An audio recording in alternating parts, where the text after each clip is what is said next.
Começamos então a leitura do livro Nas Fronteiras da Loucura, escrito pelo médium Divaldo Franco, ditado pelo espírito de Manuel Filomeno de Miranda. A página abaixo é uma página da psicografia do Francisco Cândido Xavier, na sessão pública da noite de 15 de maio de 1982, em Uberaba, Minas Gerais, Brasil, no Grupo Espírita da Prece. Eu transcrevi aqui porque fica melhor para a gente ler. Explicação. A desmontagem da obsessão é trabalho milenar sobre a Terra. Por isso mesmo, não se atribui a um tarefeiro único a obrigação de erradicá-la do caminho dos homens. Manuel Filomeno de Miranda é um batalhador que penetra no campo de serviço criando novos sistemas de trabalho, novos planos de ação para que se nos extinga semelhante flagelo pelo mundo físico. Que sua tarefa frutifique em bênçãos de libertação e que o Senhor a todos fortaleça e nos abençoe. Espírito de André Luiz assina essa mensagem. Análise das obsessões. Atendendo à classificação apresentada por Allan Kardec em O Livro dos Médiuns, no capítulo 23, examinaremos a patologia das obsessões nos seus três aspectos, a saber, simples, por fascinação e por subjugação. Obsessão simples. O fundamento da vida é o espírito em torno de cuja realidade tudo gira e se manifesta. O temperamento de toda criatura, ao lado das injunções que compõem o quadro da sua existência, é uma decorrência natural do somatório dos valores que transitam pelas várias reencarnações, a transferirem-se de uma para outra etapa carnal. Observação minha, leitora. Ou seja, somos o resultado de todas as vidas anteriores que já vivemos. Valores, debilidades, tendências e capacidades, rancores e amores. Carregamos tudo o que estiver em nossa mente e em nosso coração, razão e emoção. Então, continuando com a minha observação, quando a gente sofre um desequilíbrio, há de se observar todo esse nosso passado. E para que não tenhamos esses problemas no futuro, vamos cultivar o nosso presente para que tenhamos o melhor equilíbrio possível. Mas vamos continuar com o nosso estudo. Programado pelo fatalismo da evolução para o progresso que o conduzirá à perfeição relativa, o espírito cresce sobre a claridade do amor, normalmente estimulado pelo aguilhão do sofrimento, que ele mesmo se propicia em razão da rebeldia, como da insatisfação, que lhe são as relevantes excrescências do egoísmo. Trazendo em germe a divina presença de onde se origina, adquire, através das experiências que lhe apraz viver, os recursos para progredir, estacionar ou retardar o desenvolvimento das funções que lhe são inerentes e de que se não poderá eximir, por mais que lhe agrade.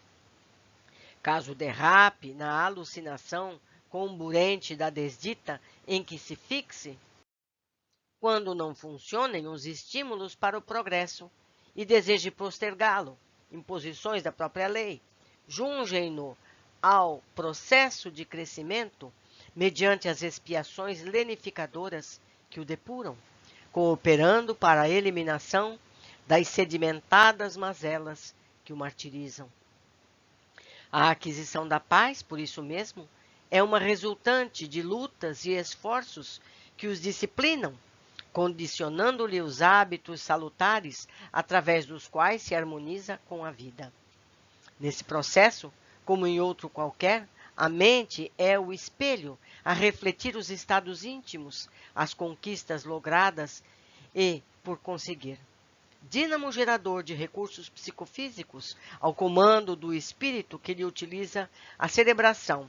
Nas paisagens mentais, facilmente se expressam os estados múltiplos da personalidade, encadeando sucessos ou fracassos que se exteriorizam em formas depressivas, ansiosas, traumáticas, neurastênicos e outras dando gênese a enfermidades psíquicas de variada e complexa nomenclatura. Em face desses estados mórbidos, originado nas existências passadas por desrespeito aos soberanos códigos da vida, abrem-se largas brechas que facultam e estimulam as parasitoses espirituais, que degeneram as síndromes obsessivas, não raro prolongando-se até se converterem em subjugações de curso irreversível. A. Recepção da ideia perturbadora. Vivendo num permanente intercâmbio consciente ou inconsciente, os espíritos, tanto encarnados quanto desencarnados, participamos das vivências do corpo e fora dele, não apenas por processos de desforço pessoal, em que os desafetos se buscam para produzirem-se males e cobranças injustificáveis, como por fatores de variada motivação, assimilam-se ideias e pensamentos pela simples sintonia da onda própria em que se situam as mentes. Assaltada por vibrações negativas, a mente ociosa ou indisciplinada, viciada ou rebelde, logo registra a interferência e, porque se não ajusta a um programa educativo da vontade, recebe o impulso da ideia, permitindo-se aceitar a sugestão perturbadora, que agasalha e vitaliza sob a natural acomodação dos complexos recalques dos comportamentos pessimistas ou exaltados que são peculiares a cada qual. Aceita a indução, forma-se uma tomada para a ligação com a sombra em regime de intercâmbio psíquico. O que o fenômeno nos explica aqui? A começar pela nossa disposição diária.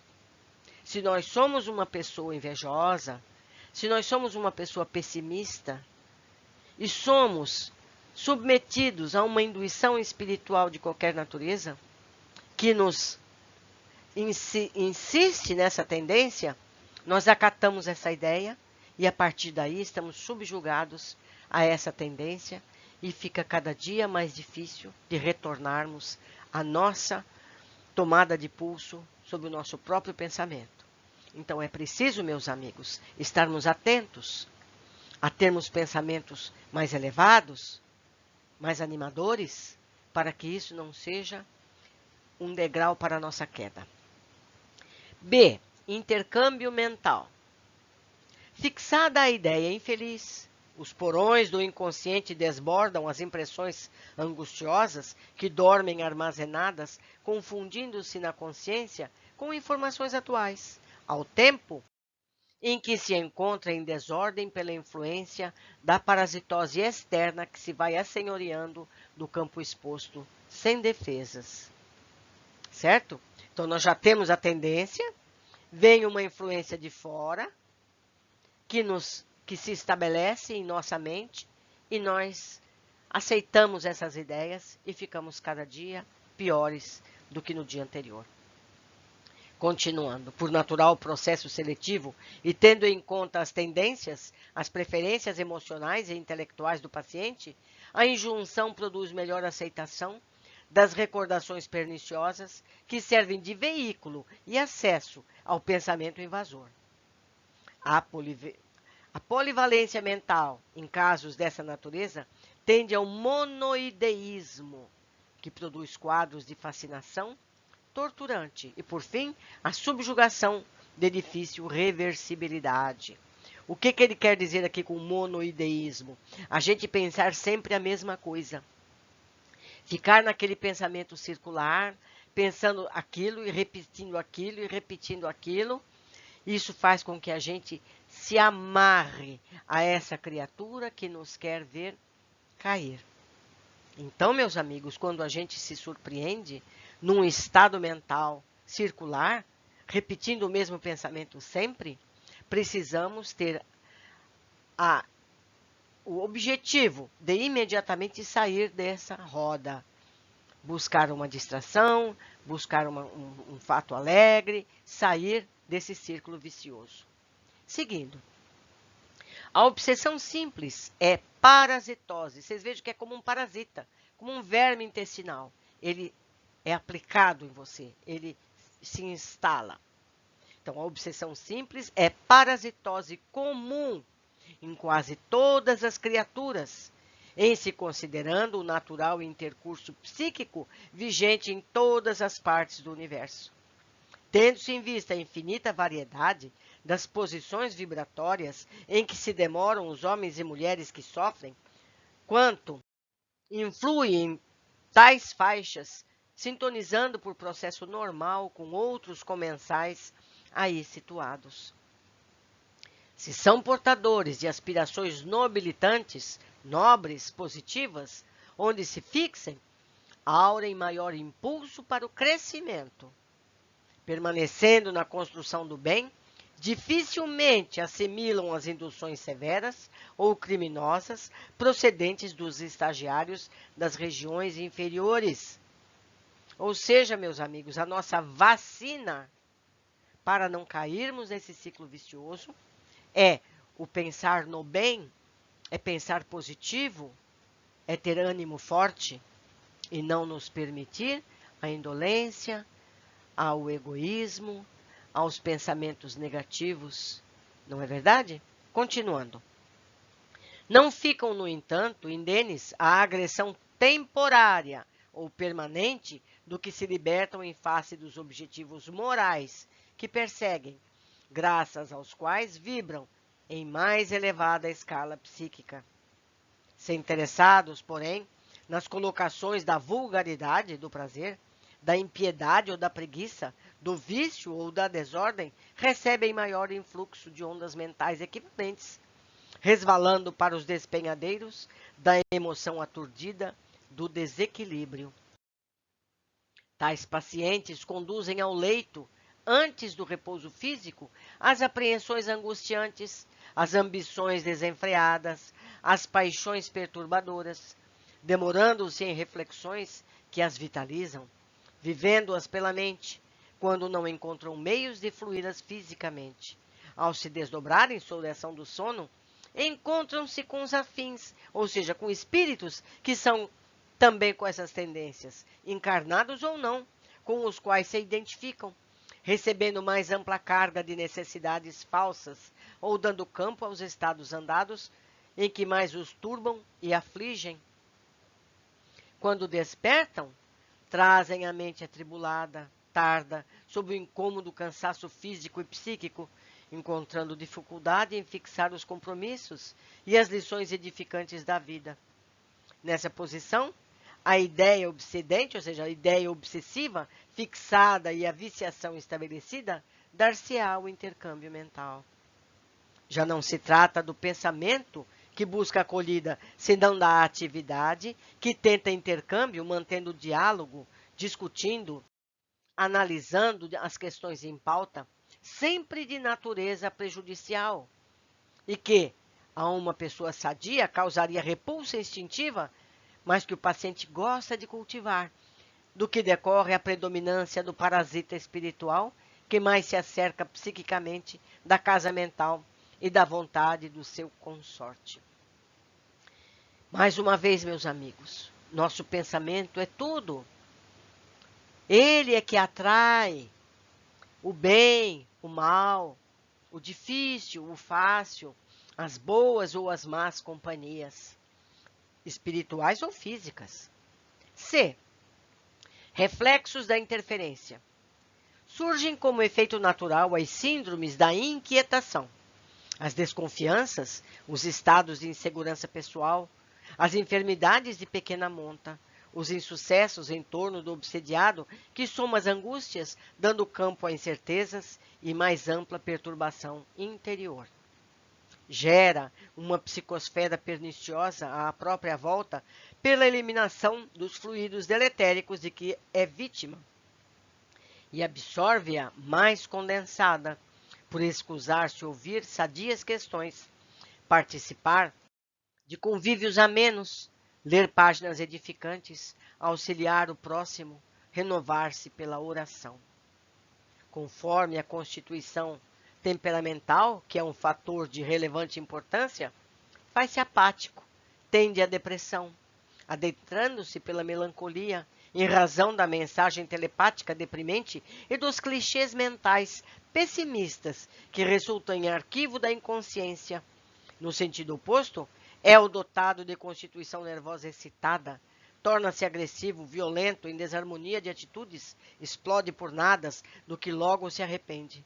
Exponde a aparelhagem psíquica e os nervos a altas cargas de energias que danificam os sensores e condutores nervosos, com singulares prejuízos para a organização fisiopsíquica. O ódio é fruto do egoísmo, do personalismo magoado. Ninguém que esteja programado para o sofrimento, a desídia, o mal, desarmando-se dos recursos defensivos, tomba o homem na agressão que o sitia ou enfrenta.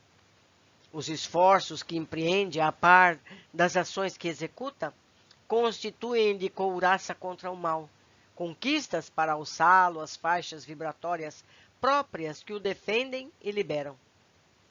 A fascinação, por isso mesmo, decorre da indolência moral e mental do paciente e do exacerbar dos seus valores negativos, que são espicaçados habilmente pelo seu antagonista espiritual.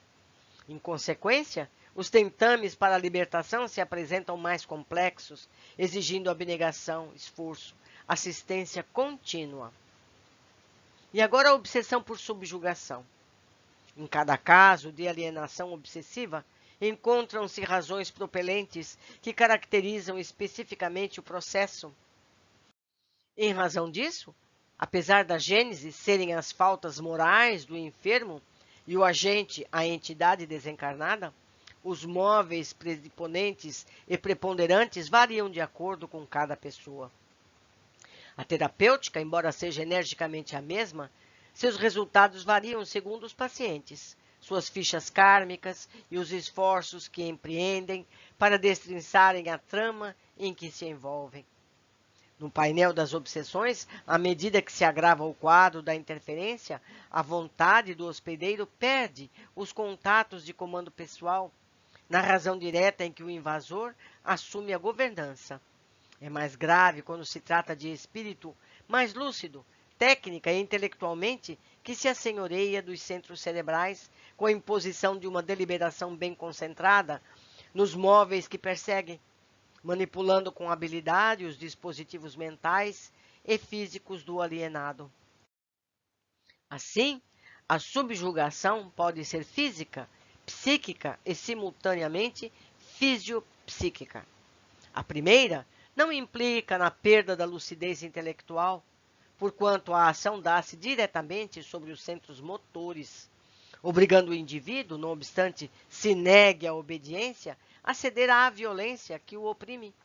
Nesse caso, podem irromper enfermidades orgânicas, por se criarem condições celulares próprias para a contaminação por vírus e bactérias, ou mesmo sobre a vigorosa e contínua ação fluídica dilacerarem-se os tecidos fisiológicos ou perturbar-se o metabolismo geral, com singulares prejuízos físicos. Percebem, meus amigos, como tudo isso é tão sutil? Tudo começa com o nosso pensamento. Então, meus amigos, quando se fala em higiene mental, é você ter consciência do que se pensa, como se pensa, por que se pensa. Se os nossos pensamentos têm conteúdos negativos, nós podemos cair nessa teia. Podemos nos enredar com o espírito dessa natureza e, sem perceber, começamos com um problema físico, uma doença, uma gripe, um resfriado, um vírus mais letal, porque nós abrimos brechas através do nosso pensamento, dando guarida a um espírito que quer nos prejudicar psicologicamente. Continuando. No segundo caso, o paciente vai dominando mentalmente, tombando em estado de passividade, não raro sob tortura emocional, chegando a perder por completo a lucidez, o que não afeta o espírito encarnado propriamente dito, que experimenta a injunção penosa, pela qual purga a irresponsabilidade e os delitos passados, quer dizer, coisa que você nem lembra que fez, através desse passado, eles interferem no nosso comportamento e no nosso pensamento. Perde temporariamente ou definitivamente durante a sua atual reencarnação a área da consciência, não se podendo livremente expressar. Um contínuo aturbimento o toma.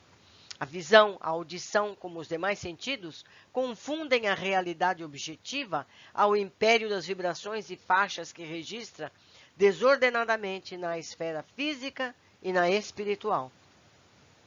O espírito encarnado movimenta-se num labirinto que o atemoriza, algemado a um adversário que lhe é impenitente, maltratando-o, aterrando-o com ameaças cruéis, como parasitose firme na desconcertada casa mental. Por fim, assenhoreia-se simultaneamente dos centros do comando motor e domina fisicamente a vítima, que lhe fica inerte, subjugada, cometendo atrocidades sem nome. Nos processos obsessivos, não deixemos de repeti-lo. Então, incursas na lei as pessoas que constituem o grupo familiar e o social do paciente, aí situado por necessidade evolutiva e de resgate para todos. Não se pode invadir a responsabilidade os que foram cúmplices ou coautores dos delitos, quando os infratores mais comprometidos são alçados pela irrefragável justiça, reunidos ou religados ao parentesco sanguíneo ou através de conjunturas da afetividade, da afinidade, formam os grupos onde são alcançados os recursos reeducativos e o tentame de progresso. A cruz da obsessão é peso que tomba sempre sobre os ombros das consciências comprometidas. E agora a terapia desobsessiva.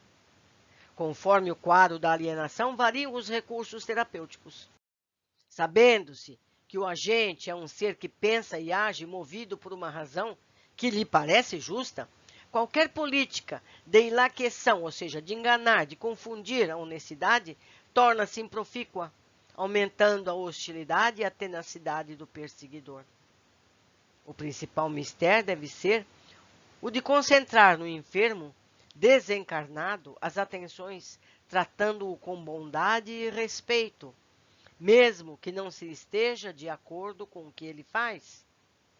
Conquistar para a íntima renovação o agente infeliz, porquanto toda ação má procede sempre de quem não está bem, por mais escamoteie ou disfarce os sentimentos, e o próprio estado é o primeiro definitivo passo.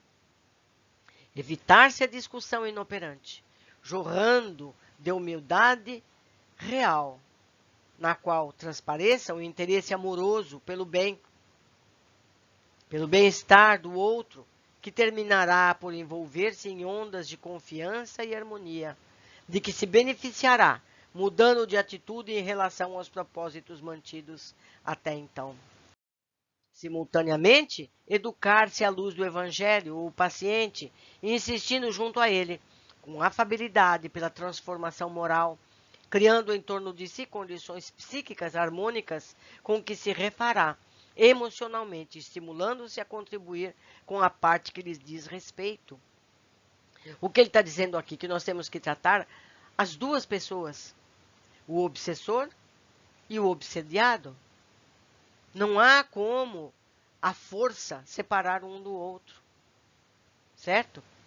Continuando, atraí-lo a ações dignificantes e de beneficência, com que granjeará simpatias e vibrações positivas que o fortalecerão, mudando o seu campo psíquico.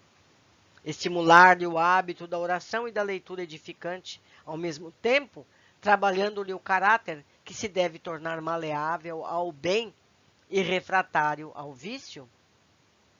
As mentes viciosas encharcam-se de vibriões e parasitas extravagantes, dementados pelo desdobrar dos excessos perniciosos.